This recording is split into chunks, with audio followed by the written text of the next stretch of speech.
Hi everyone, it's Tamara here with another card making tutorial. This time I'm using the new stamp release from Wondering Wabbit, Oliver the Phanta Clause. I'm going to be doing some Copic colouring of the image and also some of the background elements to create this kind of safari background scene. And then I'll be doing a very simple card making tutorial to assemble everything. So let's get started with some colouring.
Now that Oliver's coloured up, I will cut him out with my brother Scan and Cut.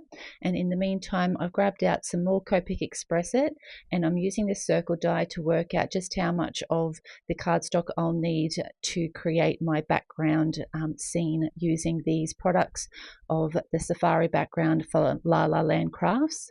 I've now run that through my die cutting machine, and I'm just going to work out just how high up I need my sand to go with my tree background. Again, and I'm just using the die that I'll be using to cut out my round background, just to make sure that I'm going to have enough space to add those details into my scene.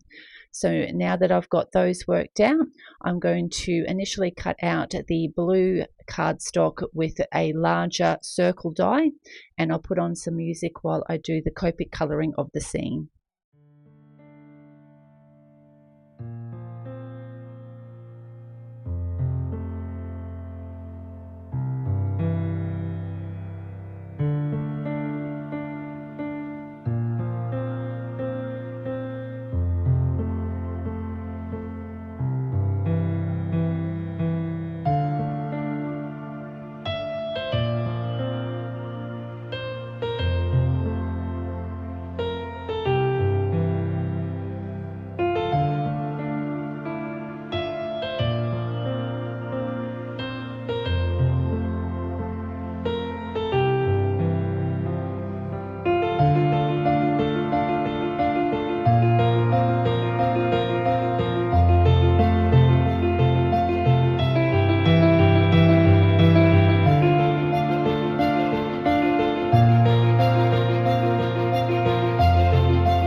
I'll be using the largest rectangle die from the Spellbinders largest rectangle set, and I've got my Scalloped Circle Die that I'll be running through my die cutting machine to cut out my background circle for my scene to sit behind. So I'm just using the sentiment that I'll be having at the bottom and just making sure I've got room enough for this circle, lining that up as centered at the top on either side and allowing that room for that sentiment to go down the bottom, and just using some purple tape to pop that down while I run that through my die cutting machine. And as before, I'd cut out the blue circle die for my sky, and that fits perfectly behind that opening. Now with the Warm Wishes, which is from Mama Elephant, I'm just going to cut that out of red cardstock 3 times and stack that up so we get a little bit of dimension. So I'll just show you me stacking up one of these while I use my precision glue tool to get a small amount on each of the letters, and then that way I can use one of the other Warm Wishes to go on top and stack this up 3 times, and it gets just that nice amount of dimension without using any foam tape. So we've got that stacked, and now I'll just do another one with the final Warm Wishes die and stack that up on top. Now I have all my coloured elements ready to go, so I'm just going to use a pencil and just mark roughly where I need to set my scene to ensure that blue sky panel is covered up behind. I initially put the mark in the wrong spot, so I've gone in and coloured that. Now I know where to line up my sand, and then I can tuck my little tree and grass kind of field behind. Just line that cover up on the front. Just use a pencil and mark out where that needs to be glued down, so we'll just get a bit of glue on the back, and then we can glue that down to our blue sky background, just lining it up with those pencil marks I made before, and then we'll just trim off the ends that are poking out on either side. Again, line that up and make sure I'm happy with it before the glue dries, and now we can get our sand portion in. So I'll just pop a little bit of glue on that, and we'll add that to the bottom of our circle, just lining it up with that grass die at the bottom, and check, and yep, perfectly covered by our front panel. So I'll give that a good press down, and again just trim off the two ends. Now, when I actually put this front panel on, it does cover up some of the dimension that I got with my Copic colouring on the sand. So I've grabbed out the darkest colour from that colour combination for the sand, and I'm just going to add some little dots to create a little bit of kind of like texture to our sand. And it just gives the recipient that kind of view that this is like a sandy front of our scene. Now I'm just going to line everything else up on the front and just make sure that I've got enough of a contrast there. And I thought that little elephant Oliver is actually covering up some of those dots. So I'm going to add a few more, kind of a little bit over from where he's going to be standing. And now we've got the perfect amount of dimension to our card. Now, before we add all our other elements, I'm just going to put a little bit of glue around the inside of our front panel and then stick that over the top of our blue sky and background panel. Now, I don't get enough glue on there, so I grab my glue precision tool again and make sure I get plenty of glue to get that background secured down. So now we'll flip that over again, just line that up with the sand at the bottom and the blue sky and give that a good press down. We'll now get our sun put up in the sky. Now, as we'll have Oliver standing on the right hand side, I'm just going to pop that sun up on the left hand side of our sky, just above the tree. And Oliver fits perfectly on the right, and we'll tuck our warm wishes down the bottom. So I'll grab out my precision glue tool again to get a small amount of glue on each of our letters, the same as what we did when we stacked them up 3 high. So it's great having that dimension on our sentiment to make sure it really pops without having to try and be fiddly with some foam tape. Stacking, I find, is really much better when you're dealing with kind of small letter dies like this. So we'll get our warm wishes sentiment centered down the bottom. Just kind of making sure, just eyeballing it, but you can use your ruler to make sure that that's nice and centered.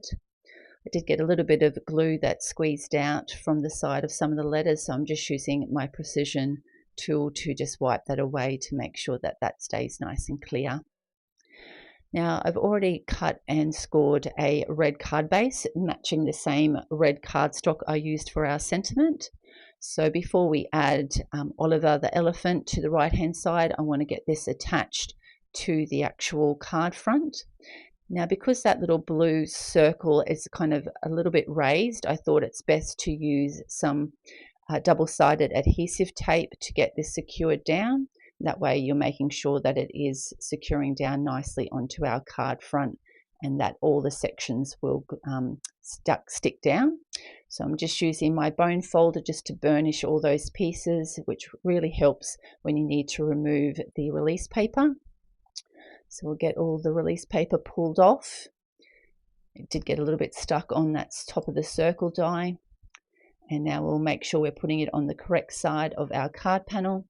Line that up so we have an even border on all 4 sides. And we'll get that secured down. And just make sure, just using my bone folder, I just rub that over to ensure that's adhered nicely. I've now popped up a bit of foam tape on the back of Oliver so that he's propped up as being the main character of our scene. We'll line him up and give him a good press down.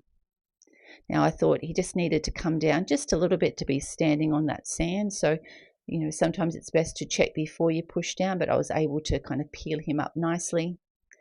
We'll reline him up with our tweezers, and now we'll give him a good press down and he's in a much better spot. And this is the finished card for this tutorial. Oliver is so gorgeous and really fun to colour, and you can colour him up quite easily in just any kind of reds and greys that you might have in your stash. And adding that kind of safari background and the warm wishes I thought was perfect. We're in the heat of summer here for our Christmas, so I do like to send out some summery kind of Christmas cards to my friends, and this one went to the gorgeous Tomiko. Merry Christmas to everybody. Thanks so much for watching this card making tutorial. If you've liked it, please make sure you hit the like button, and if you'd like to see any future videos, make sure to hit the subscribe button. Thanks so much for watching. Have a great day and a Merry Christmas. Bye.